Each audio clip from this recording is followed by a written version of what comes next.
اللہ پاک نے یہ وضاحت فرما دی کہ اگر تم ہدایت چاہتے ہو تو وہ اس کتاب کے اندر ہے، اور اس کتاب کے بارے میں یہ بھی فرمایا ہے کہ یہ وہ کتاب ہے جس کی تم تمام آیات پر ایمان رکھو گے، وَتُؤْمِنُونَ بِالْكِتَابِ كُلِّهِ،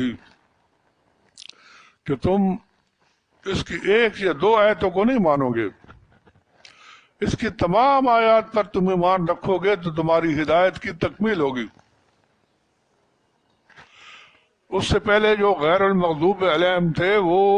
جن پر اللہ کی ناراضگی ہوئی تھی، وہ کیا کرتے تھے، ان کے بارے میں اللہ نے شکوہ کیا، فَتُؤْمِنُونَ بِبَعْضِ الْكِتَابِ وَتَكْفُرُونَ بِبَعْضٍ، کہ تم کتاب کی بعض آیتوں کو مانتے ہو اور بعض کو انکار کرتے ہو۔ تو ہمیں اس چیز سے منع کیا گیا کہ جس قرآن مقدس کے بارے میں اللہ نے 4 دفعہ قسم اٹھائی اور اعلان فرمایا وَلَقَدْ يَسَّرْنَا الْقُرْآنَ لِلذِّكْرِ فَهَلْ مِن مُدَّكِرٍ، کہ ہم نے اس قرآن کو آسان کیا ہے، کس کے لیے؟ ذکر کے لیے۔ ذکر سے مراد کیا ہے؟ نصیحت، وہ نصیحت جس کو حاصل کرنے کے بعد انسان دوزخ اور جہنم کے عذاب سے بچ جائے۔ اسی کتاب کی اب ایک شخص کھڑا ہو جاتا ہے، وہ کہتا ہے بھائی اللہ نے قرآن کو آسان کر دیا ہے، تو مجھے کیا ضرورت ہے مدرسوں میں جانے کی، مولویوں کے پاس 2 زانو ہو کر بیٹھنے کی، 3 سال لگانے کی، تو میں تو اسی قرآن سے سب کچھ تلاش کر لوں گا۔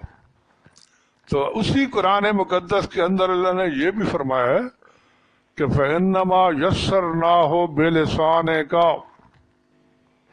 اے میرے پیغمبر اس کتاب کو، قرآن مقدس کو ہم نے تیری زبان سے آسان کیا ہے،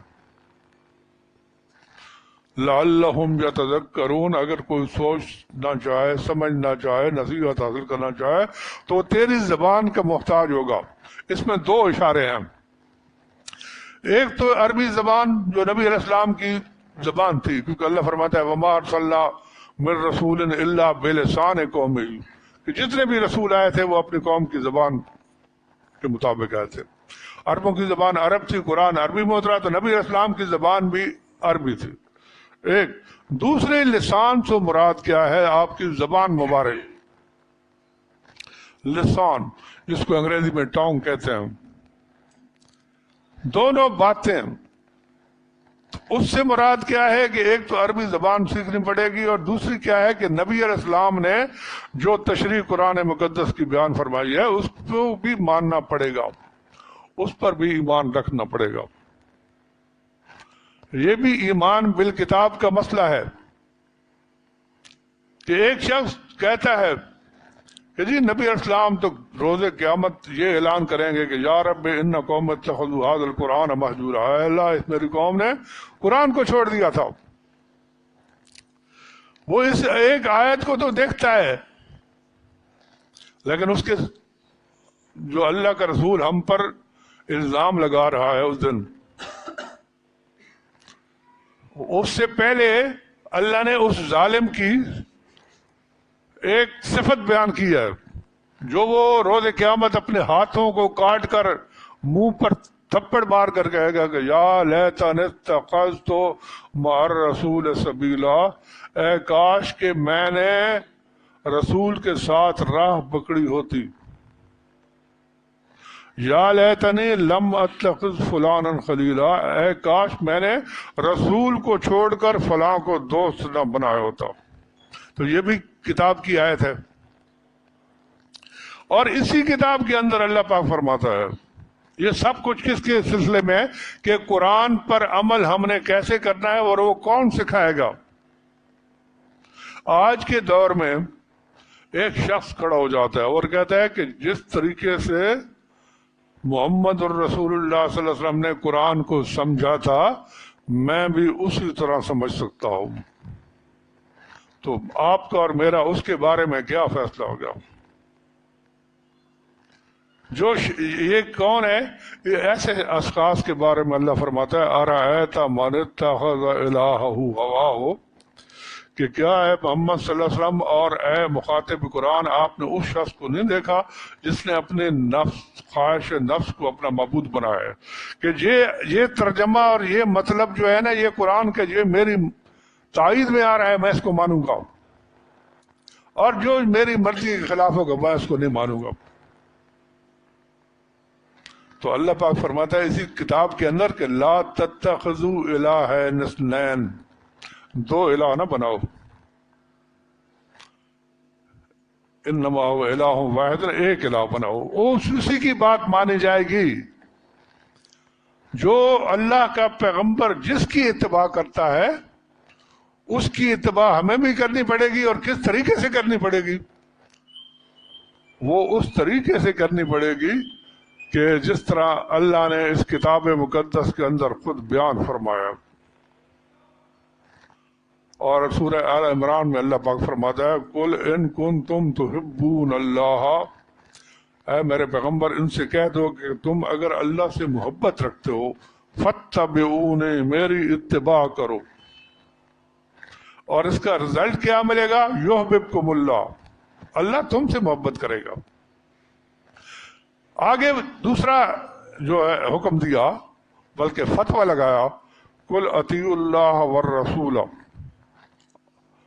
اے میرے پیغمبر ان سے کہہ دو اللہ کی اطاعت کرو اور رسول کی اطاعت کرو۔ فَإِن تَوَلَّوْا، اگر اس اطاعت سے منہ موڑا، فَإِنَّ اللَّهَ لَا يُحِبُّ الْكَافِرِينَ، تو اللہ پاک فرماتا ہے میں ایسے کافروں کو پسند نہیں کرتا۔ یہ منافقین کا انداز اللہ نے اسی کتاب کے اندر بیان فرماتا ہے کہ ایسا ایک گروہ ہے یزعمون، جو یہ گمان رکھتا ہے، انہم آمنوا بما انزل الیک وما انزل من قبلک، کہ وہ دعویٰ کرتے ہیں کہ ہم آپ پر بھی ایمان لائے، پیغمبر صلی اللہ علیہ وسلم، اور آپ سے پر اوپر جو اترا کتاب اس پر بھی، حالانکہ یریدون ان یتحکموا الی الطاغوت، وہ اپنے معاملات کا فیصلہ شیطانوں سے کروانا چاہتے ہیں جو اللہ کے باغی ہیں۔ تو آگے فرمایا وَإِذَا قِيلَ لَهُمْ تَعَالَوْا، جب ان سے کہا جاتا ہے کہ آؤ اِلَىٰ مَا أُنزِلَ، ایک اللہ کی کتاب کی طرف، آگے دوسری وَإِلَى الرَّسُولِ، اور رسول کی طرف بھی آؤ، تو آگے اللہ فرماتا ہے یسدون رأیت المنافقین، اے پیغمبر آپ دیکھتے ہیں ان منافقوں کو، یسدون عنک صدودا، وہ خود بھی نہیں آتے اور آپ کے پاس آنے سے روکتے ہیں۔ تو یہ ان کا انداز تھا، یہ گروہ ہر زمانے میں پایا گیا، اور یہ ہماری تاریخ بھی بر صغیر میں جو ہم نے دیکھا ہے جن لوگوں کو، وہ سب اسی بات کے دعوے دار تھے کہ جو ہمارے لیے قرآن کافی ہے، قرآن کافی ہے، ہم قرآن پہ عمل کریں گے، اور دراصل اپنے نفس پر وہ عمل کرنا چاہتے تھے، اس لیے کہ سنت جو ہے انسان کو وہ طریقہ بتاتی ہے جو نبی علیہ السلام نے اختیار فرمایا، جو اللہ نے نبی کو سکھایا، اور اس کے بعد انہوں نے مختلف اعتراضات، ان کا جو دین ہے، جو ان کا مذہب ہے،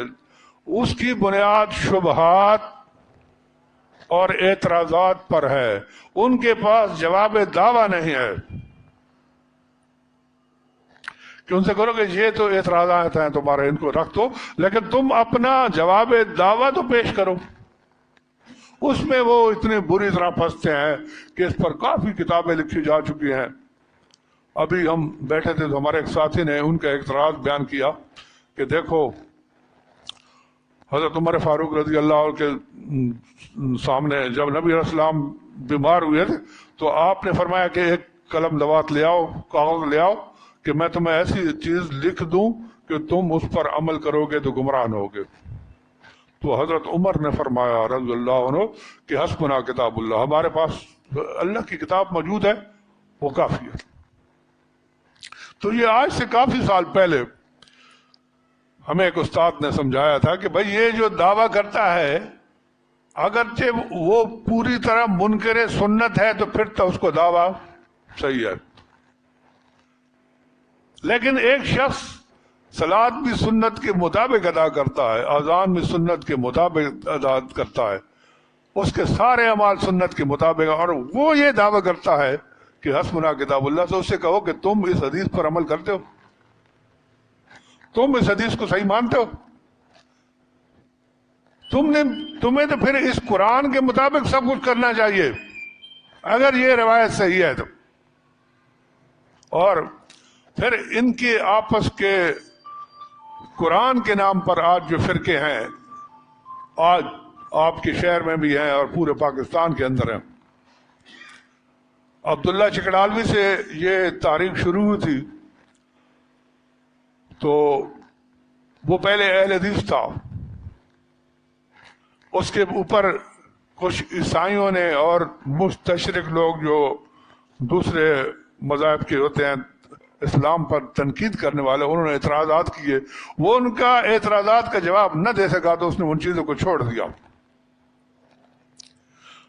پہلے فرض نمازوں میں وہ ادا کرتا تھا، اور اس کے بعد فرضوں سے بعد وہ پھر 4 کی بجائے 2 رکعت پہ آ گیا، اور 2 رکعت کے بعد پھر وہ بعد میں سنا ہے، واللہ عالم کتابوں میں لکھا ہے کہ وہ 2 رکعتوں سے بھی فارغ ہو گیا تھا. اب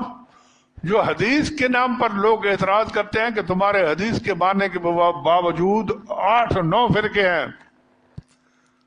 تو ہم ان سے یہ پوچھتے ہیں کہ قرآن کو ماننے والوں کو تو ایک فرقہ ہونا چاہیے تھا. طلوع اسلام والے اور ہیں، بلاغ القرآن والے اور ہیں، عزیز اللہ بوئی اور ہے، اور ان کا جو آج کے دور میں سب سے بڑا جو مطلب سرپرست ہے انکار سنت کا، وہ عزیز اللہ بوئی ہے، جو سندھ کے اندر خیر پور بوئی ایک جگہ ہے، وہاں کا رہنے والا ہے. وہ مفتی شفیع کا شاگرد تھا، تو اس کے بعد اس کو ٹھوکریں لگی. اب وہ ان لوگوں کا یہ دعویٰ ہے کہ یہ قرآن مقدس اور اسلام صرف اطاعت کا نام ہے، اطاعت ہی عبادت ہے. یہ سجدے، نمازیں، یہ روزے،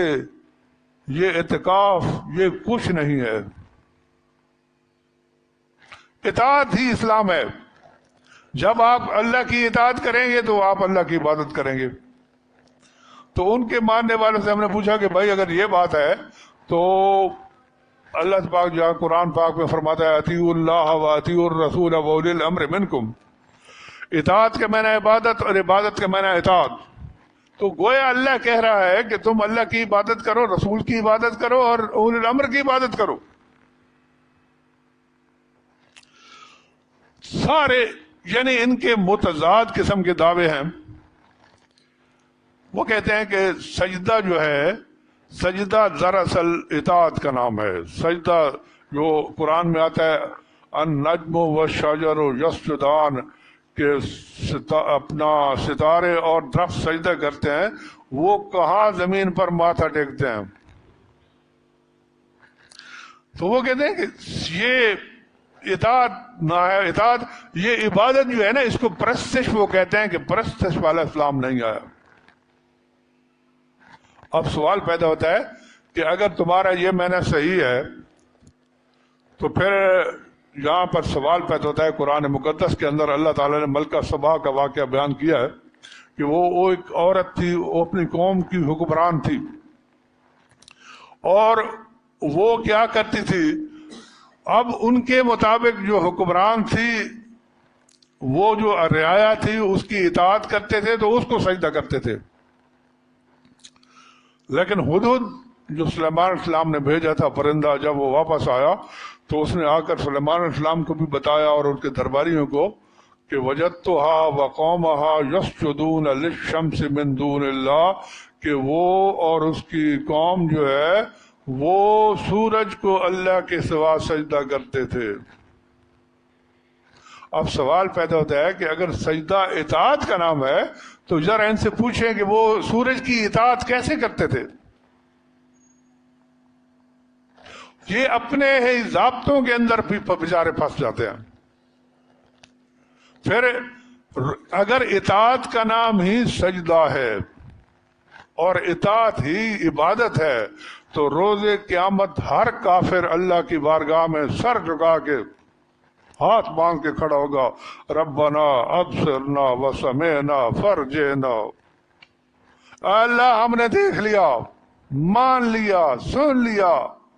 ہمیں پیچھے دنیا میں بھیج۔ تو اس روز ہر کافر جو ہے سرکش اللہ کی اطاعت کے موڈ میں ہوگا۔ لیکن قرآن کہتا ہے سورہ قلم کے اندر